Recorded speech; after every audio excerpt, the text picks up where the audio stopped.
Hi friends, எல்லோருக்கும் வணக்கம். எல்லோரும் எப்படி இருக்கீங்க? நல்லா இருக்கீங்களா? இன்றைக்கி அந்த கதையோட இடத்த பற்றி தான் பார்க்க போகிறோம். அதுக்கு முன்னாடி நீங்கள் செய்ய வேண்டிய விஷயம் என்ன அப்படின்னு கேட்டிங்கன்னா, மறக்காமல் நம்ம இந்த சேனலை சப்ஸ்கிரைப் பண்ணிக்கோங்க. கீழே இருக்க பெல் பட்டனையும் கிளிக் பண்ணுங்கள். அப்போ தான் நான் போடுற வீடியோஸ் எல்லாமே உடனுக்குடனே நோட்டிஃபிகேஷன் வரும். ஸோ மறக்காமல் சேனலை சப்ஸ்கிரைப் பண்ணிவிட்டு வீடியோ பாருங்கள் ஃப்ரெண்ட்ஸ். வாங்க நம்ம கதைக்குள்ளே போகலாம். நான் அண்ணனோட அந்த நிச்சயதார்த்தத்துக்கு ஒரு மோதிரம் எடுத்திருந்தேன். ஏன் அப்படின்னா, நம்ம தங்கச்சியாக இருந்து நம்ம கடமையை நம்ம செஞ்சு தான் ஆகணும். வேறு வழி இல்லை. நமக்கு ஒரு நல்லபடியாக செஞ்சால் மட்டும்தான் நாளைக்கு நமக்கு ஒரு நல்லதுங்கிறது ஒரு விஷயம் கிடைக்கும். அப்படிங்கிறதுனால நான் சொல்லிட்டேன் அண்ணன்ட்ட, இது மாதிரி நீ ஒன்றும் கவலைப்படாதண்ணே, நான் உனக்கு மோதிரங்கிறது என்னோட மோதிரத்தை தான் நீ போடுற மாதிரி இருக்கும் அப்படின்னோடனே, சரி ஓகேம்மா, அப்போ நான் உன்னோட மோதிரத்தையே நான் போட்டுடுறேன், நம்ம நேராக செஞ்சிடறேன் அப்படிங்கிற மாதிரி சொன்னோன்னே, சரி பார்த்துக்கலாம், இதுக்கப்புறம் எது நடக்குதோ அதை நம்ம எடுத்ததுமே இது பண்ணிக்க வேண்டியது. நம்மளுக்கு சில விஷயங்கள் கொஞ்சம் கஷ்டமாக இருந்தாலும் சரி, நம்மளுக்கு ஒரு சில நேரங்களில் சரியான ஒரு இது இருந்தாலும் பார்த்தாலும் பண்ணாலும் அது அதுக்கு எது எது தேவையோ அதை நம்ம அடுத்த இதுக்கு கொண்டு போகணும், பண்ணணும், செய்யணும். அதனால் முடிஞ்ச வரைக்கும் நம்மளால் என்ன நடக்குதோ அதை நம்ம எடுத்துகிட்டு போய் இது பண்ணால் மட்டும்தான் ஏதாச்சும் பண்ண முடியும். அப்படிங்கிற மாதிரியான ஒரு சூழ்நிலை இருக்கிறதுனால நான் என்ன முடிவு பண்ணிட்டேன்னா, சரி நீ ஒன்றும் கவலைப்படாத, எதாக இருந்தாலும் நம்ம பார்த்துக்கலாண்ணே, பணம் தானே கல்யாணத்துக்கு, அது எப்படியாச்சும் ஏற்பாடு பண்ணிக்கிறேன், நீ அதையே நினச்சிக்கிட்டு இது பண்ணிகிட்டு இருக்காது. நம்மளுக்கு பணங்கிறது இப்போதைக்கு வரும் போகும் அப்படிங்கிறத தாண்டி நம்மளுக்கு இந்த நேரத்தில் இப்போ நடக்கிற விஷயங்கள் நம்மளுக்கு கரெக்டாக இருக்கான்னு மட்டும் பாரு. அது அதுதான், பொண்ணு கிடைக்கிறதே இப்போல்லாம் பெரிய விஷயமா இருக்குது. அப்படி இருக்கப்போ உனக்கு நல்ல பொண்ணாக நல்ல ஃபேமிலி உள்ள பொண்ணாக கிடச்சிருக்கு. அதை நீ கல்யாணம் பண்ணிக்கிட்டு நீ வாழ்க்கையை ஸ்டார்ட் பண்ணுறதுக்கு பார்க்கணும். அதை விட்டுட்டு எங்களையும் சரி, இல்லை எங்களை சார்ந்தவங்களும் சரி, ஏதாச்சும் தேவையில்லாமல் எதுக்கு நீங்கள் இது பண்ணிக்கிட்டு மிகப்படுத்திக்கிட்டு இருக்க வேண்டாம் தானே அப்படின்னோடனே, இல்லைம்மா நான் முன்னாடி மாதிரிலாம் கிடையாது, இப்போ எல்லாம் காசு நம்மள்ட்ட இருந்தால் தான் ஒருத்தவங்க மதிக்கிறாங்கிறத புரிஞ்சாச்சு.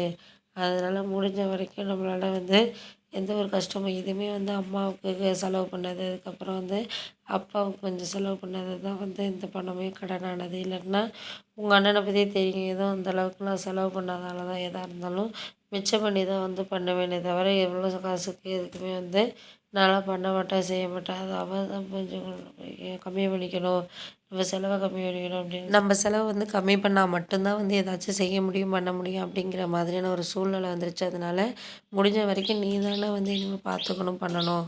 நான் இனிமேல் பார்த்துக்கிறேன், பண்ணுறேம்மா, அதை பற்றி நீ ஒன்றும் கவலைப்படாத. நான் என்றைக்குமே நினைக்கிறது ஒரே விஷயந்தான், நீ கஷ்டப்படக்கூடாது, நல்லா இருக்கணும் அப்படிங்கிற ஒரு விஷயத்த மட்டும் என் மனசுக்குள்ளே நான் நினச்சிட்டு இருக்கேன் அப்படின்னோடனே, சரி நீங்கள் அதெல்லாம் நினச்சி ஒன்றும் இது பண்ணிக்காதீங்க, கவலைப்படாதீங்க. நான் அரை பவுன் மோதிரம் நிச்சயதார்த்தத்துக்கு தேவையான அரை பவுன் மோதிரத்தை நான் எடுத்து கொடுத்துட்றேன். நம்ம கல்யாண டயத்தில் ஏதாச்சும் ஃபைனான்ஸ் வாங்கி நம்ம கல்யாணம் பண்ணிக்கலாம். நீங்கள் அதையே யோசிச்சுக்கிட்டு தேவையில்லாமல் இது பண்ணிகிட்டு இருக்காதீங்க. ஒரு கடன் நம்ம வாங்குகிறோம், பண்ணுறோம், செய்கிறோன்னா அது ஒரு யூஸ்ஃபுல்லாக இருக்கணுங்கிறதுக்காக தான் நான் இது பண்ணுறேனே தவிர, அதை தவிர வேறு எதுவும் நம்ம இது பண்ண போகிறதில்ல அப்படின்னோடனே, சரி விடுமா, நீ அதெல்லாம் யோசிக்க வேண்டாம். நம்ம இப்போதைக்கு இருக்கிற நிலமைய நம்ம பார்த்து கொஞ்சம் என்ன பண்ணுறது, முன்னேறதுக்காக நான் வழிங்கிறது என்னது அப்படிங்கிறத நம்ம பார்க்கணும் அப்படின்னோடனே, சரி நீ அதெல்லாம் ஒன்றும் கவலைப்பட வேண்டியதில்லை, எதாக இருந்தாலும் இப்போதைக்கு கொஞ்சம் மனசு இதாக இருக்கும், அதை சரி பண்ணிக்கிட்டாலே நம்ம அடுத்தது என்ன பண்ணலாம், செய்யலாங்கிறது நம்மளுக்கு புரிய ஆரம்பிச்சிடும். நீ ஒன்றும் கவலைப்படாத அப்படின்னோடனே, சரி சரி நான் அதெல்லாம் கவலைப்படலை, கவலைப்பட்டு என்ன ஆகப்போகுது, கவலைப்படுறதுனால ஒன்றுமே ஆக போகிறதில்ல, அது நடக்க வேண்டியது நடந்து தானே ஆகும் அப்படின்னோடனே, சரி சரி விடு விடு, அதெல்லாம் இப்போதைக்கு பேசி ஒன்றும் புண்ணியம் இல்லை அப்படின்னோடனே, சரி பார்த்துக்கலாம்.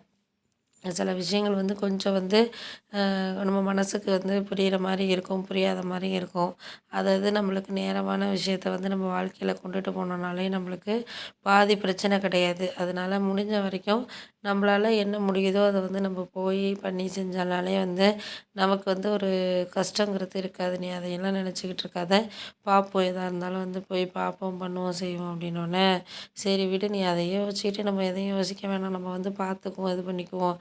சில சூழ்நிலைகளை நம்ம கொஞ்சம் கடந்து தான் நம்ம வாழ்க்கையில் போகணும், பண்ணணும் அப்படிங்கிற மாதிரியான சூழ்நிலைகள் நமக்கு இருக்குது. அதனால் நீ ஒன்றும் கவலைப்படாத, எதாக இருந்தாலும் அடுத்த ஒரு இதுக்கு நம்ம கொண்டு போகிறதுக்கு, பண்ணுறதுக்கு, செய்கிறதுக்கு நம்மளுக்கு ஒரு முன்னேற்றம் பண்ணுறதுக்கு நம்மளுக்கு எந்த சூழ்நிலையுமே வந்து சரியாக இருக்கணும். அப்போ தான் வந்து நம்ம முன்னேற முடியும், பண்ண முடியும், செய்ய முடியும் அப்படின்னோடனே, சரி சரி அதெல்லாம் ஒண்ணும் நீ கவலைப்படாத, எதா இருந்தாலும் பார்த்துக்கலாம், பண்ணிக்கலாம். ஒரு சில நிலைகள்ல வந்து நம்மளுக்கு கடினமான நிலைகள வந்து கடந்து போகிறதுக்கான இதுங்க சூழ்நிலைங்கிறது நமக்கு முடிஞ்ச விஷயம் அப்படிங்கிறத நம்ம முடிக்கணும் அப்படின்னு நினச்சிட்டு நீ இது பண்ணு அப்படின்னோடனே, சரி விடு பார்த்துக்கலாம், எதா இருந்தாலும் பார்த்து இது பண்ணிக்குவோம். வேறு வேலைகள் நம்மளுக்கு வந்து இப்போதைக்கு இருக்கிறத நம்ம கடினமான இத நம்ம பார்த்துக்குவோம்.